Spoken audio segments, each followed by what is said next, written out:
اللہ تعالیٰ نے جو انسان پیدا کیے ہیں ان کے مزاج مختلف ہیں. ان میں کچھ لوگ ہوتے ہیں جو قوی ہوتے ہیں ارادے کے، جو فیصلہ کر لیا ڈٹ گئے.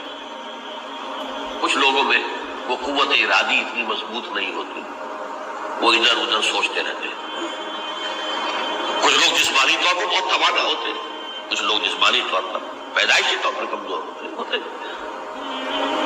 تو اگر کوئی قوت ارادی کمزور رکھنے والا شخص ہے، وہ بھی تو اللہ کی تخلیق ہے، اللہ کا بندہ ہے، خطاؤں کا ظہور ہو جاتا ہے، توبہ کرتا ہے، پھر کچھ عرصے کے بعد پھر خطا کا ظہور ہو جاتا ہے، پھر توبہ کرتا ہے. تو ہم تو یہ سمجھیں گے کہ ایک حد کے بعد پھر اس کی توبہ قبول نہیں ہونی چاہیے. لیکن حدیث سنیے، وعن ابی ہریرہ رضی اللہ تعالی عنہ قال قال رسول اللہ صلی اللہ علیہ وسلم ان عبدا اذنب ذنبا، یقیناً ایک بندہ جو ہے وہ ایک گناہ کرتا ہے. فقال، پھر وہ کہتا ہے رب، اے میرے پروردگار، اذنبت فاغفر، مجھ سے گناہ ہو گیا ہے، مجھے معاف فرما دے. فقال ربہ، تو پروردگار یہ کہتا ہے اعلم عبدی ان له ربا یغفر الذنب ویأخذ به،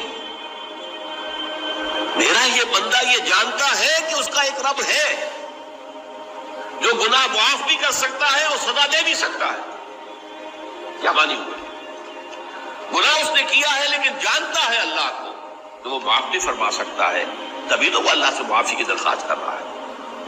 اس کے اس جاننے کی بنیاد پر، اس کے اس علم کی بنیاد پر، اس کے اس ایمان کی بنیاد پر فرمایا غفرت لعبدی، میں نے اپنے بندے کو معاف کر دیا.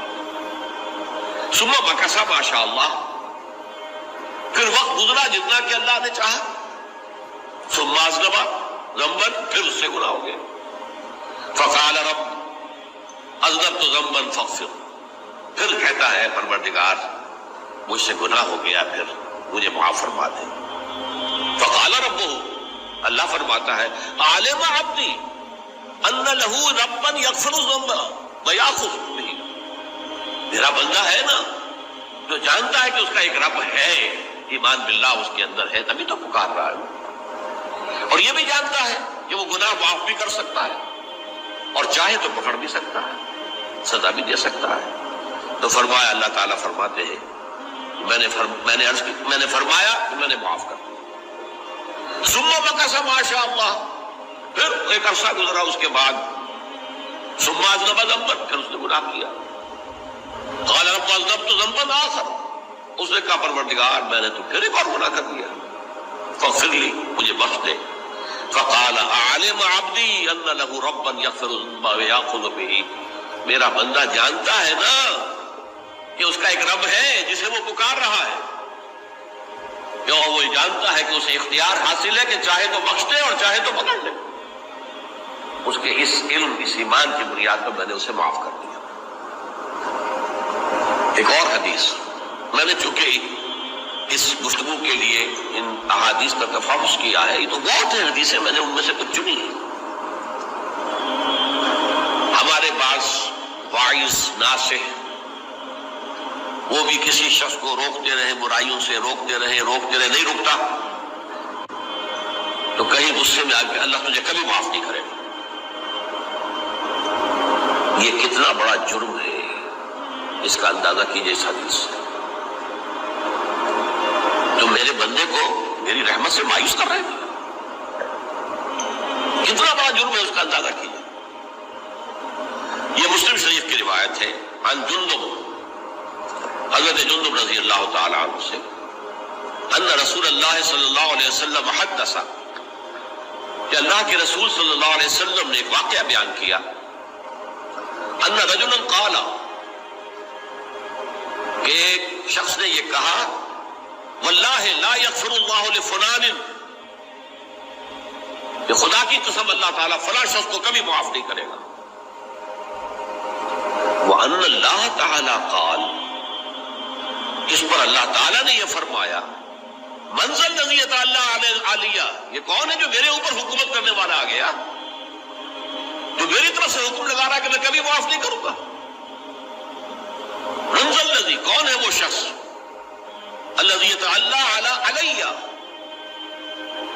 انی لا اغفر لفلان، کہ میں فلاں شخص کو کبھی معاف نہیں کروں گا. قد غفرت لفلان، اس کو تو میں نے معاف کر دیا. واحبطت عملہ، اس شخص کے تمام اعمال میں نے ضائع کر دیے کہ تم نے میرے بندے کو مایوس کیا. یہ ہے جرم کی انکار. تو توبہ کی دعوت دیتے رہو، توبہ کے لیے لوگوں کو آمادہ کرتے رہو، توبہ جو ہے اس کے لیے ترغیب دیتے رہو.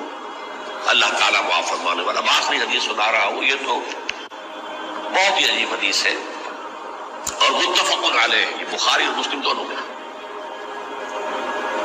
حضرت ابو سعید الخدری رضی اللہ تعالی عنہ جو ہے وہ اس کے راوی ہیں. حضور نے فرمایا کانا فی من کانا قبلکم رجل قتل 99 نفسا، تم سے پہلے جو امت تھی بنی اسرائیل، گویا کہ ان کا ذکر ہے، اس میں ایک آدمی ایسا تھا جس نے 99 قتل کیے تھے. اب آپ اندازہ کیجئے کتنا بڑا گناہ کبیرہ ہے قتل. قرآن مجید میں آتا ہے فَكَأَنَّمَا قَتَلَ النَّاسَ جَمِيعًا، اگر ایک انسان کو بھی ناحق قتل کر دیا گیا تو یہ ایسی ہے گویا کہ اس نے پوری نوع انسانی کو قتل کر دیا. اس نے 99 قتل کی.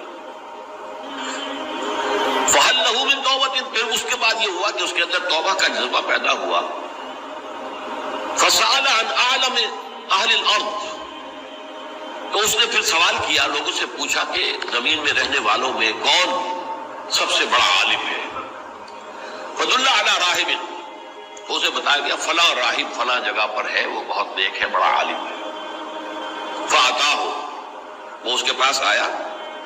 فَقَالَ أَنَّهُ قَتَلَ 99 نَفْسًا فَهَلْ لَهُ مِن تَوْبَةٍ، انہوں نے کہا دیکھیے راہب صاحب، میں نے 99 انسان قتل کیے، اب مجھے یہ بتائیے کہ میرے لیے توبہ کا کوئی امکان ہے. فقال اللہ، انہوں نے کہا نہیں. فقتلہ، اس نے اس کو بھی قتل کر دیا. فکمل بہ 100، اپنی سینچری مکمل کر لی، مطلب 99 کے بعد ایک ہی کسر تھی، اس کو بھی قتل کیا، 100 پورے کر لیا. ثم سأل عن عالم اہل الارض، پھر اس نے پوچھا کوئی اور کوئی بڑے عالم انسان ہو. فدل علی رجل عالم، پھر اس کی رہنمائی کی گئی ایک بڑے عالم شخص کی طرف. فقال انه قتل 100 نفس، تو اس نے وہاں جا کر کہا کہ میں 100 انسان ہلاک کر چکا ہوں، قتل کر چکا ہوں. فهل له من توبہ، میرے لیے توبہ کا کوئی امکان ہے. فقال نعم، کہا کیوں نہیں، 100 قتل کیے تب بھی کیا ہے، توبہ کا راستہ دروازہ کھلا ہوا. معلوم یغرغر، جب تک کہ وہ گھنگرو نہیں بج رہا اس وقت تک تمہارے توبہ کا دروازہ کھلا ہوا ہے. فرمایا نعم ومن یحول بینہ وبین التوبہ، تمہاری توبہ کے درمیان اور تمہارے درمیان کون حائل ہو سکتا ہے، توبہ کا دروازہ کھلا ہے. لیکن ساتھ ہی کہا انطلق الی ارض کذا و کذا، اب تم ایسے کرو جہاں تم رہتے ہو وہاں نہ جاؤ واپس، وہاں کا ماحول اچھا نہیں ہے، معاشرہ اچھا نہیں ہے، ہو سکتا ہے کہ تم توبہ پر قائم نہ رہ سکو، تم فلاں جگہ چلے جاؤ، وہاں اچھے لوگ آباد ہیں، ان میں جا کر رہو. فإن بها أناس يعبدون الله تعالی، وہاں ایسے لوگ آباد ہیں جو اللہ کی بندگی کرتے ہیں. فاعبد اللہ معهم، تو تم ان کے ساتھ مل کر اللہ کی بندگی اور پرستش کرو. ولا ترجع الى ارضک، اپنی زمین کی طرف اپنے وطن میں واپس بن جاؤ. فإنها ارض سوء، وہ بری جگہ ہے. فانطلقا، تو وہ چل پڑا، ہجرت کر رہا ہے، اس جگہ جا رہا ہے جہاں کا راہب نے بتایا تھا. حتی اذا نصف الطریق، جب آدھا راستہ اس نے پورا کر لیا، اتاہ الموت، موت آ گئی. فاختصمت فیہ ملائکۃ الرحمت و ملائکۃ العذاب، اب وہ جہنم کے فرشتے بھی آ گئے اس کی جان قبض کرنے کو، اور جنت کے بھی آ گئے. فقالت ملائکۃ الرحمہ، رحمت والے جو فرشتے ہیں جنت والے، انہوں نے کہا جا تائبا مقبلا بقلبہ للہ تعالی، یہ شخص توبہ کر کے اللہ تعالیٰ کی طرف ہجرت کر رہا تھا، اس لیے اس کی نیت کی بنیاد پر اب یہ جنتی ہے، لہذا اس کی روح ہم قبض کریں.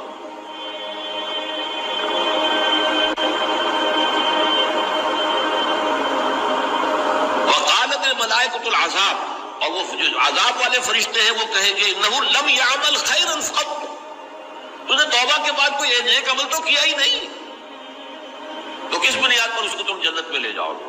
اس کو تو دوزخ میں جانا چاہیے۔ فاتاہ ملک فی صورت آدمی، تو ان کے پاس اللہ نے ایک اور فرشتے کو بھیج دیا آدمی انسانی شکل کے اندر، فجعلوا بینہم، تو ان فرشتوں نے کہا بھائی ہمارا فیصلہ کرا دو، اس کی روح ہم لینا چاہتے ہیں یا ہم لینا چاہتے ہیں، انہیں حکم بنا دیا۔ فقال قیسوا ما بین الارضین فإلی ایتہما کان اقرب، کہ تم فاصلہ ناپ لو جہاں سے وہ چلا ہے اور جہاں جا رہا تھا اور یہاں اس کی موت ہو رہی ہے، تو کون سا فاصلہ زیادہ ہے؟ جب ناپا گیا، بلکہ ایک حدیث میں آتا ہے کہ اس پر اللہ نے زمین کو جو ہے حکم دے دیا، ایک طرف والی زمین تو سکڑ جا، دوسری والی جو ہے تو پھیل جا، تاکہ وہ جو جا رہا تھا وہ زیادہ قریب ہو جائے بنسبت اس کے کہ جہاں سے وہ چلا تھا۔ تو اس فیصلے پر پھر جو فرشتے تھے جو کہ رحمت کے فرشتے تھے وہ اس بندے کو لے گئے جنت میں۔ یہ ہے توبہ کی عظمت اور اس کی تاثیر۔